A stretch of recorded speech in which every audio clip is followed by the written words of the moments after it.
Halo semuanya, perkenalkan nama saya Metania Eliazar Siswandoko dengan NIM 191134043 dari kelas 3C PGSD Universitas Sanata Dharma.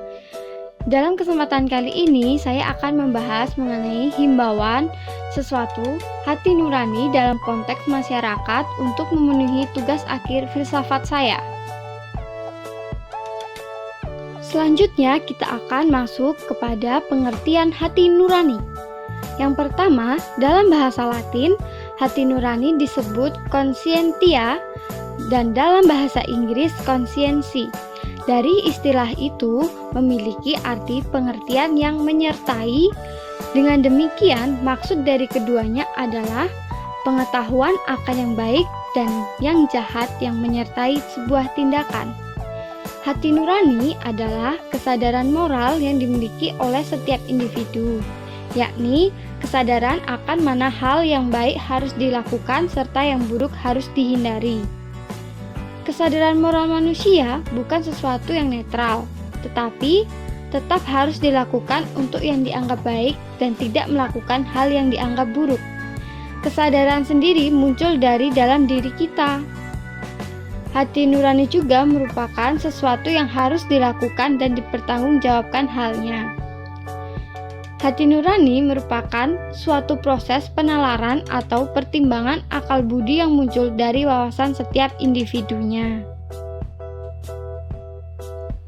Sifat-sifat hati nurani. Sifat-sifat hati nurani dibagi menjadi 4, yaitu yang pertama, hati nurani dapat keliru. Yang kedua, hati nurani pasti dan meragukan. Yang ketiga, hati nurani bersifat rasional bukan emosi. Yang keempat, hati nurani bersifat subjektif.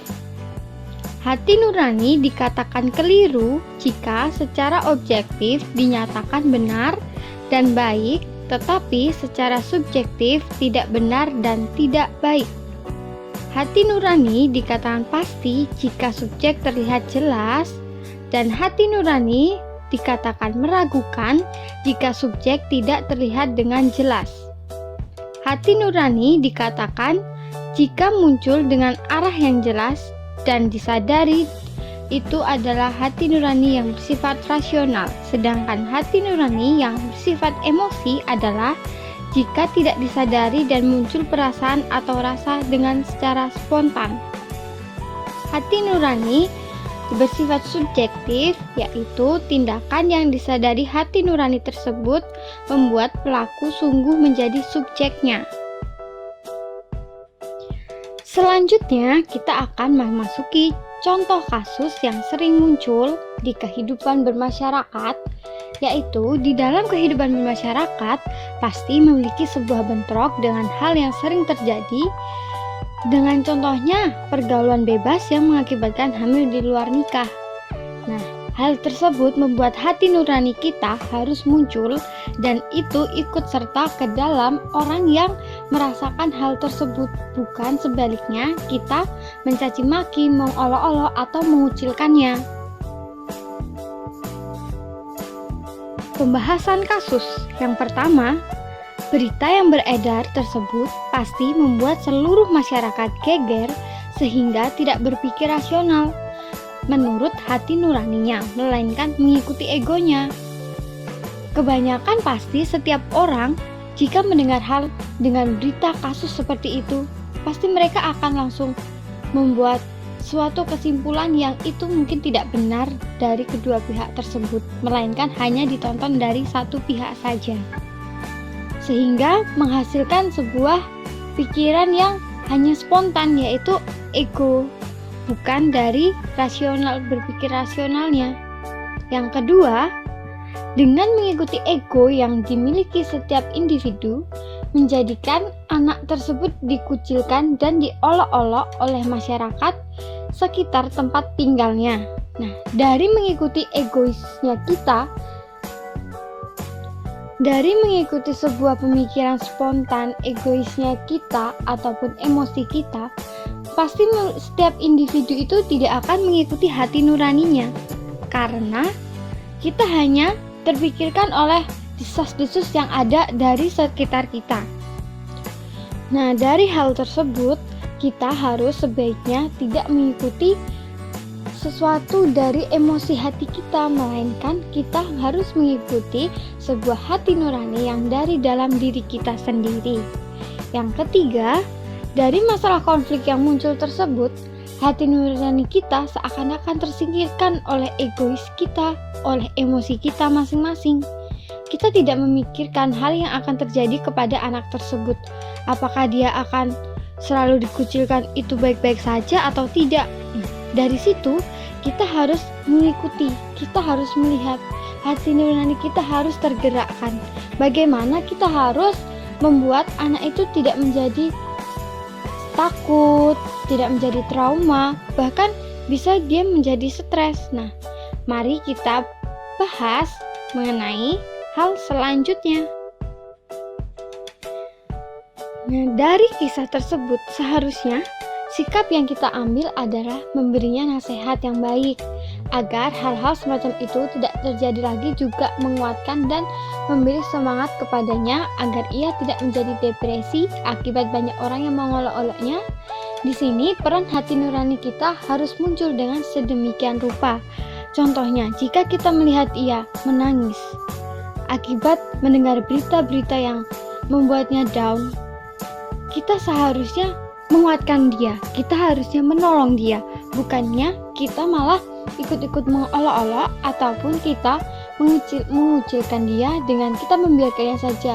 Di depannya kita bisik-bisik ataupun kita membuatnya menjadi tertekan, itu tidak baik. Kita seharusnya mengeluarkan pikiran hati nurani kita yang benar-benar dari hati kecil kita sendiri agar kita bisa memuat hati nurani kita seperti apa, kelakuan kita, sikap kita seperti apa, itu terlihat dari hati nurani kita. Kegunaan hati nurani bagi masyarakat. Hati nurani sesungguhnya digunakan untuk membimbing kita dalam mengambil sebuah keputusan sebelum bertindak dan menuntun kita ke dalam sebuah jalan yang benar hingga menjadikan sebuah kedamaian di kehidupan bermasyarakat kita. Nah, dari hal ini saya mengajak semua orang-orang sekitar, bagi masyarakat sekitar, agar kita menggunakan hati nurani kita dengan sungguh-sungguh. Kita harus melihat sesuatu kasus, sesuatu berita itu dari kedua belah pihak, bukan hanya dari desas-desus ataupun satu pihak yang menyebarkan berita itu semua. Nah, dengan demikian kita akan mengerti bagaimana hati nurani kita sebenarnya dan bagaimana kita melakukan menuntun hati nurani kita ke jalan yang baik dan benar, kelakuan kita ke jalan yang baik dan benar. Nah, dengan begitu kita akan menghasilkan sesuatu hati nurani yang wow, hebat ya gitu. Tips untuk berbuat sesuai hati nurani. Yang pertama, pahami diri sendiri dan rasakan apakah kehendak itu berasal dari hati nurani kita atau hanya sebuah emosi. Karena terkadang kita sudah berpikir itu menurut kita baik dan benar, dan kita akan melakukan hal tersebut dengan cepat. Nah, dengan begitu, itu belum tentu menurut hati nurani kita, hati baik kita, melainkan bisa saja itu sebuah hal yang itu spontan, yaitu emosi. Nah, dari situ kita harus mengolah sedemikian rupa agar kita tidak salah mengerti hati nurani kita yang bagaimana, hati nurani kita berpikir, berkata seperti apa. Dengan begitu kita mengerti hati nurani kita seperti apa. Yang kedua, lakukan segala sesuatu dengan pikiran jernih dan tanpa tergesa-gesa. Kebanyakan orang melakukan sesuatu itu dengan pemikiran yang cepat karena mungkin mereka tergesa-gesa ataupun mereka dikejar oleh waktu. Nah, tetapi hal tersebut bisa membuat pemikiran kita kurang jernih dan justru kita menjadikan pusing, bingung harus melakukan sesuatu apa. Maka dari itu, kita melakukan sesuatu dengan pikiran jernih dan tanpa tergesa-gesa. Yang terakhir, Junjung tinggi sebuah kedamaian di dalam berkehidupan dengan mencari sebuah fakta dan menyelidikinya tanpa melihat dari satu sisi manusia.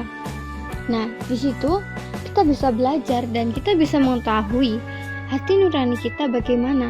Karena dari melihat dan mendengar dari dua belah pihak sebuah kasus tersebut, itu akan membuat kita lebih jelas dan lebih mengerti artinya makna sesungguhnya ataupun fakta yang ada di dalam kejadian tersebut, sehingga kita tidak hanya melihat dari satu belah pihak saja yang nanti akan mengakibatkan sebuah fitnah. Nah, dengan begitu kita harus menjunjung tinggi sebuah kedamaian itu dengan kita mendengarkan sesuatu itu dari kedua belah pihak, tidak hanya dari satu pihak saja. Terima kasih, sekian presentasi dari saya, kurang dan lebihnya mohon maaf. Sampai bertemu kembali, dadah.